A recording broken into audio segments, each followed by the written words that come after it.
আজকের সবচাইতে viral news, মানে এত ভাইরাল বলার বাইরে, মানে নেট খুললেই আপনি দেখতেছেন। তারপরেও আমি দিলাম, কেন দিলাম সেটা এক লাইন বেশি বলি।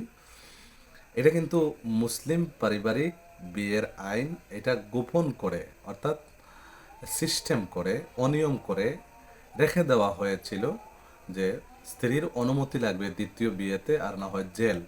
এটা কিন্তু ওই যে মুসলিম পারিবারিক আইনের একটা ধারাকে অবৈধ সিস্টেম করে বাংলাদেশে কুক্ষিগত করে রাখা হয়েছিল।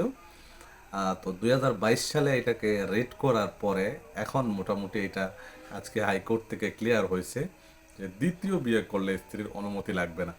যদি আপনি দ্বিতীয় নয়, 3-4ও করতে পারেন, যদি আপনার সামর্থ্য থাকে। সামর্থ্য না থাকলে একটাও করতে পারবেন না। এটা মূলত কোরআন এবং শরীয়তের বিধান। এটাকে নিয়ে যারা ব্যঙ্গ করবেন, আপনাদের ইমান হারাতে বসবেন। দেখেন, যদি আপনার তৌফিক থাকে, আপনি ইনসাফ করতে পারেন, আপনি দ্বিতীয় বিয়ে করতে পারেন, তৃতীয় বিয়ে করতে পারেন, এটা কোরআনের বিধান। আর যদি না থাকে, একটাও করতে পারবেন না। যদি আপনার এক স্ত্রীকেও আপনি ইনসাফ করতে পারেন না, তাহলে আপনার জন্য বিয়ে করার দরকার নাই।